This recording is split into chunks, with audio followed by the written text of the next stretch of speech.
Good morning. It is Monday, May the 6th, and this is The Drill.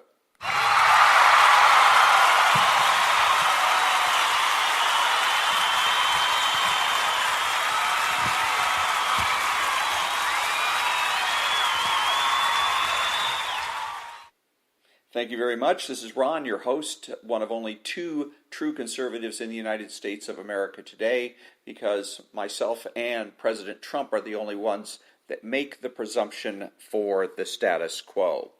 So I'm speaking to all the butchers, bakers, and candlestick makers out there, and I want to start with something that I was doing for a while and fell out of habit, and I want to get back into the habit of that, and that is to do from the op Hawkeye. It's at op_Hawkeye on Instagram, and it's basically memorials to fallen soldiers, sailors, airmen, Marines, and that served overseas. Most of these individuals died in combat, and most of them are special ops. So let's give this a shot. Today's veteran tribute is for U.S. Marine Corps Gunnery Sergeant Jonathan W. Gifford. Born on August 11, 1977 in Fall River, Massachusetts, and raised in Palm Bay, Florida, he graduated from Melbourne Central Catholic High School in 1996. He enlisted in the Marine Corps, and after completing basic training, he joined the infantry, where he served as a rifleman. He later trained as a reconnaissance Marine and was assigned to the 2nd Force Recon Company. He was honorably discharged in July 2001. After 9/11, he returned to active duty and served during the initial months of Operation Enduring Freedom. He went on to complete multiple deployments to both Iraq and Afghanistan. In July 2006, he passed selection course and was selected to serve with the Elite Marine Special Operations Command, aka MARSOC, or Marine Raiders. During his time with MARSOC, he became a chief instructor on the Advanced Sniper course. During a deployment to Afghanistan on July 29, 2012, Gunny Sergeant Gifford was sadly killed in action when his team came under heavy enemy fire. In June 2014, he was posthumously awarded the Navy Cross in recognition of his service. Gunnery Sergeant Gifford was buried with full military honors at Arlington National Cemetery. Rest easy, warrior. Always remembered, never forgotten. Always faithful, always forward. The Raiders. And I like to read that. I did serve myself for almost 11 years. I was in during the Desert Storm, but I didn't end up going overseas. So, but anyways, I thought that it's appropriate to go ahead and remember those that have made the ultimate sacrifice. So, when I come back, I'm going to be playing a little clip from Mr. Bill O'Reilly, and then going to go ahead and make some comments. And thank you. Welcome back. And so I'm going to play a little clip here from Bill O'Reilly, and it's going to be interesting because Bill O'Reilly is analyzing Donald Trump, President Donald Trump, and the former head of the Democrat National Committee, Debbie Wasserman Schultz. So here we go. Today's veteran tribute. Whoops, just a second. Let's try that again. In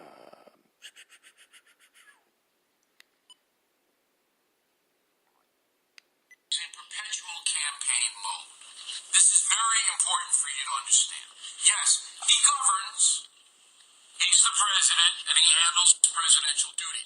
But every day on his mind is his next campaign, which is the election of 2020. So the decisions he makes are twofold. What he thinks best for the country and what he thinks is best for the campaign. That is what this migrant to San Francisco is all about. It's a campaign thing. So knows that his base, people are going to vote for him, despise sanctuary cities. But he's not been able to punish those cities in any meaningful way. The president has not been able to do that. So now he says, you know what? We got a siege at the border. I'm going to put forth that maybe I'll send these people to Seattle, San Francisco, LA, New York, all the sanctuary people. We'll bust them right in there. And that's going to gin up my baby. Yes! Yes! And then all the people who hate Trump are going to say, no, this is terrible, it's terrible. And he gets a lot of publicity from it. So, here's the first salvo from the president himself. Go. We'll bring the illegal, or you call them the illegals, I call them the illegals. They came across the border illegally. We'll bring them to sanctuary city areas and let that particular area take care of it, whether it's a state or whatever it might be. California certainly is always saying, oh, we want more people, and they want more people in their sanctuary cities. Well, we'll give them more people. We can give them a lot. We can give them an unlimited supply. And let's see if they're so happy. They say we have open arms. They're always saying they have open arms. Let's see if they have open arms. Okay, so predictably, Democratic Party, no. And this is exactly what Trump wants. Debbie Wasserman Schultz, go. The president's intent on doing is using immigrants who are simply coming to this country, attempting to come to this country to make a better way of life for themselves and their families, as political weapons. I don't even want to use the mild term pawns. He is attempting to use them as political weapons to fan the flames and intensify anger. It is just outrageous. Okay, number one, they're not immigrants. All right, they're illegal, undocumented foreign nationals. They're breaking American law. So Ms. Wasserman is misleading you right off the top. Okay? Number two, their intent to come to this country to make a better life for themselves and their families. Well, if you're going to break the law to make a better life for yourself and your family, you're a criminal. So if you rob a bank and you don't have any money and you got 3 kids and you got to feed them, that's not a justification. Now, I'm not comparing bank robbery to illegal crossing the border, but this is the mindset, all right, of Debbie Wasserman Schultz and her crew. Oh, it's okay to break federal law to create anarchy and chaos because they just want to make a better life. No, we have immigration law for a reason. And if you don't like it, Debbie Wasserman Schultz, the Democratic Party, change it. Convince the American public that you're right and everybody should be able to come in here. Okay, so a couple of things here. First of all, I wanted to note that President Trump is one of the few people that does use judgment, value statements. You'll hear him say that things are despicable. He doesn't use the W word very often, the word wrong, right or wrong, but he does use that it is, words like similar to despicable, that kind of thing. He'll make a value judgment when somebody has done something that is wrong or bad. He is clearer about it than anybody else. Clearer about it certainly than Mr. O'Reilly, and definitely clearer about it than Ms. Wasserman Schultz.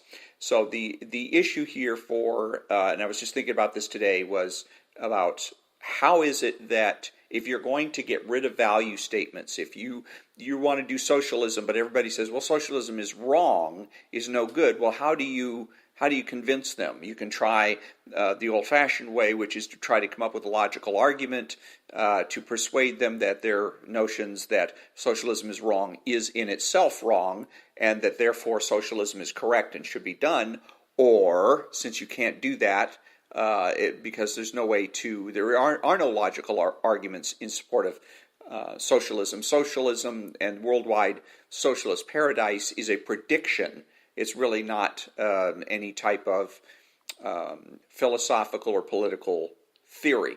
Anyhow, so you can do it that way, you can do it the hard way, or you can do it an easier way. And what you do is you simply pretend that anybody who's making a value judgment of any sort does so because they simply don't get it. They simply don't understand. So your job then becomes one of education, pedagogy. Your job becomes being the educator to explain to people what it is that's going on with somebody. You describe their behavior and why you think it is. Usually this involves psychoanalysis of some sort. But that's the way around making a value statement. And so that's what you have is the contrast between President Trump, who speaks more clearly, who comes out and says clearly, flat out, these people are illegal immigrants, and kudos to the president for not saying migrants, because they're not migrants. Animals migrate, people immigrate and emigrate, depending on whether you're coming or going. And so kudos to him for that, and to say that they're here illegally. Now, kudos to Mr. O'Reilly for echoing the same statement and being accurate and saying in his response to Ms. Wasserman Schultz that they are illegal foreign nationals, because that's probably the most accurate statement. They're not even immigrants. They can't be considered immigrants unless they're here legally, unless they have a green card or a visa. Since they have neither one of those things, they are an illegal.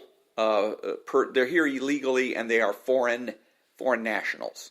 So kudos to him for that. However, he does not come out and make, again, a value statement, because a lot of conservatives, when you're dealing with the left and they're trying to dissuade you from making value statements, and one of the most conservative things that you can do, other than the way you vote, is to make value statements, to say yes, no, right, wrong, good, bad, that kind of thing.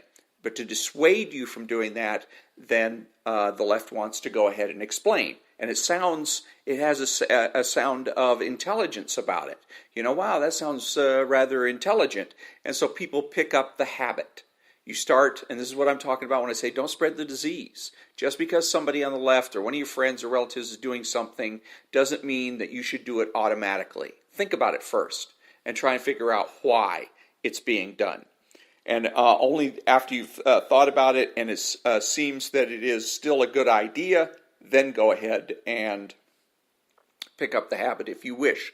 But so many people have picked up the habit on the right. There's so-called conservatives like Bill O'Reilly and Liz Wheeler and Rush Limbaugh and Sean Hannity have gotten out of the habit of making value statements of saying this is wrong, this is no good, this is bad, this is hideous, even using words like ugly and beautiful.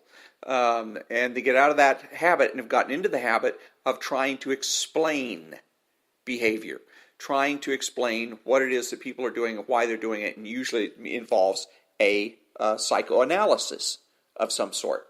And so you end up with no value statement and no point to what it is that you're saying. And if you have no point, you're being rhetorically ineffective. You're wasting time. You're out just flapping your gums for nothing. So for us, then it's going to be about each one of us are going to be, you and I are the ones that are going to defeat socialism. And we're going to defeat it by defeating the socialists in our midst. And the best way to do it, number one, is don't spread the disease. Number two is to make value statements. Every time you make a value statement, every time you come out and are clear that something is right, something is wrong, something is good, something is bad, you defeat socialism. So let's not forget that. Let's see if we can find the next segment, which is going to be a Liz Wheeler segment. Foundation that found that 1 out of 3 college graduates can't name a single right protected by the First Amendment. But 10% think the First Amendment protects their right to own a pet. What's more shocking than college graduates who can't name any of our First Amendment rights? A congressman who wants to take away our Second Amendment rights. Congressman Eric Swalwell is one of the 37,968 Democrats running for president.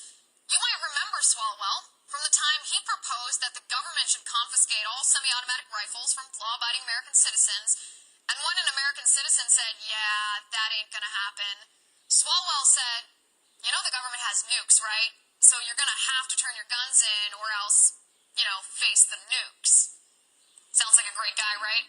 Well, yesterday, Swalwell tweeted, quote, NRA Twitter is losing its mind with how is Swalwell going to take guns from law-abiding owners? Spoiler, I'm not. I'm organizing with the moms and students, and we're going to change the law.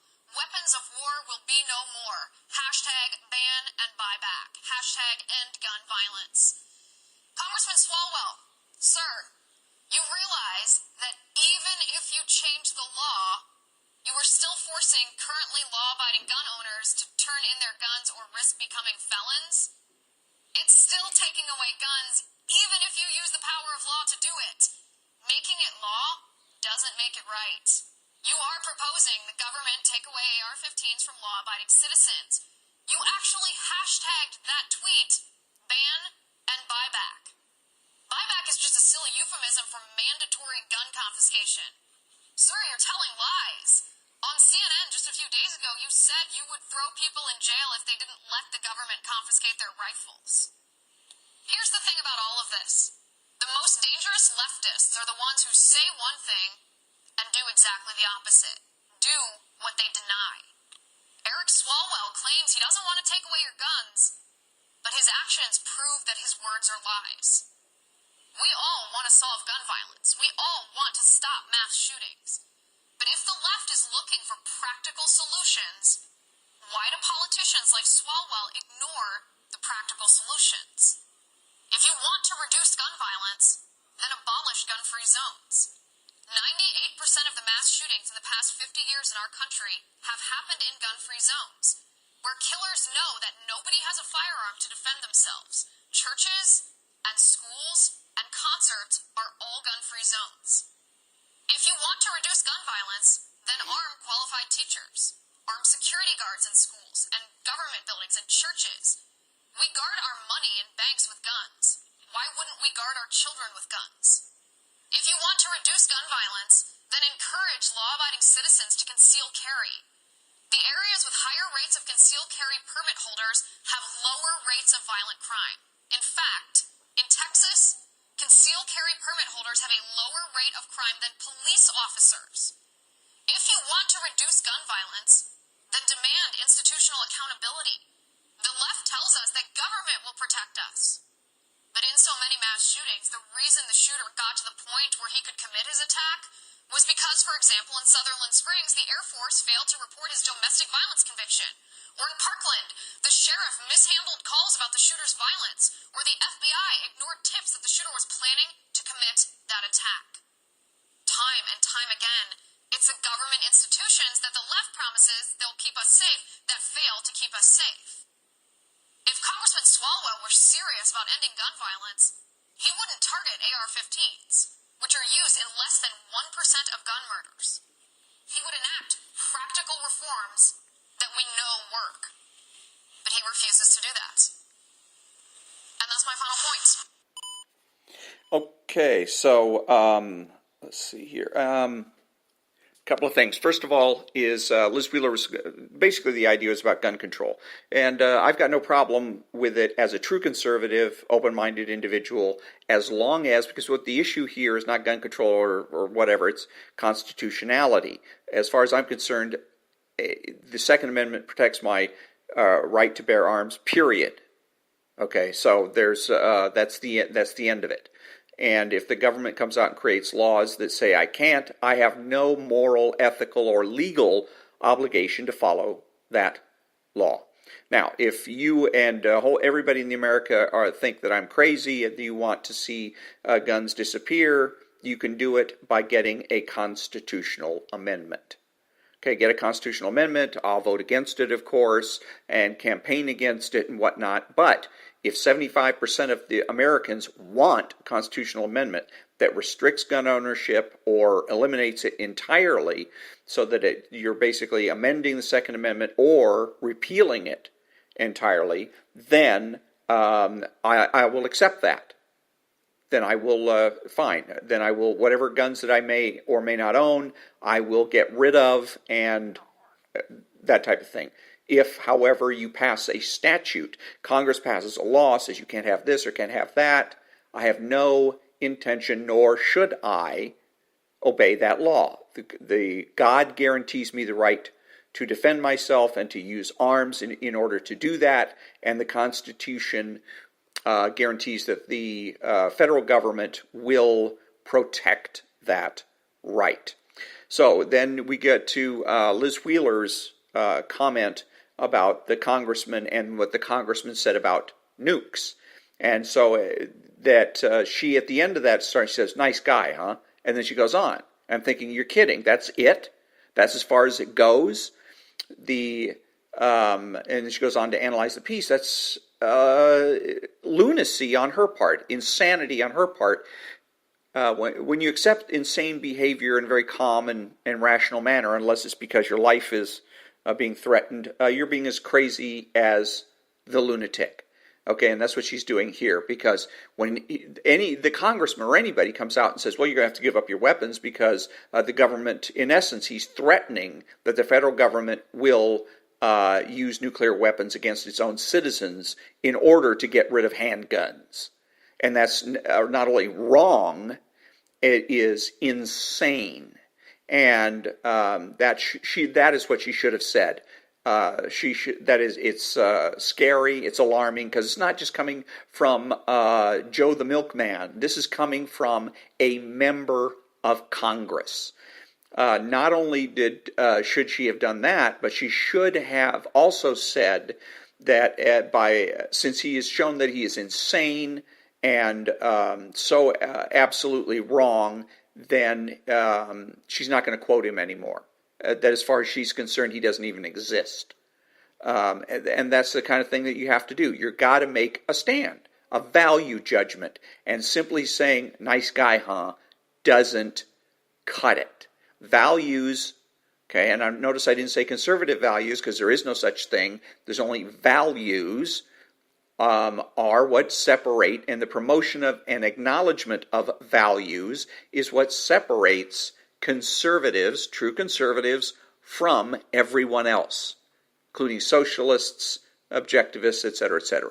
So if you want to be a true conservative, number one, don't spread the disease. Number two, you have to make the value judgments. When you have people in your life that are going to make crazy statements, you need to be able to make that kind of value statement. You need to also be aware of where you are when the situation is occurring. More than likely, if you're dealing with a socialist, it's probably on neutral ground. It's either in public or it may very well be at work. They usually don't have the courage to take you on your own turf. If they do, and they take you they come out and make a statement like, you're going to have to give up your guns someday because the government will nuke you if you don't, then that's when you need to call them insane, wrong, and get out of my house, and do it now. And don't come back until you're prepared to admit that you're wrong and get your mind right. Whereas in other situations out in public or at work, you're going to have to be a little bit more diplomatic about it. You may just have to just simply turn around and walk away. If you're in, let's say, the break room at work, and somebody says something nutty like that, you don't want to put yourself in a position where you end up having to be facing your supervisor or going to human resources to try to explain your behavior. So in that case, you just make it known that this is unacceptable by turning around and walking away. But definitely, if you happen to be on your own turf, you're in your own business, you're in your house or apartment, and somebody says something like that, it's time to make the value statement, tell them that they're wrong, tell them that they're insane, demand a retraction, and demand that they get their mind right. And if they don't do it, give them the consequences. Get out, stay out, don't come back until you do. So that brings us to the conclusion of another episode of The Drill. And until next time, thank you very much for joining me and have a great day.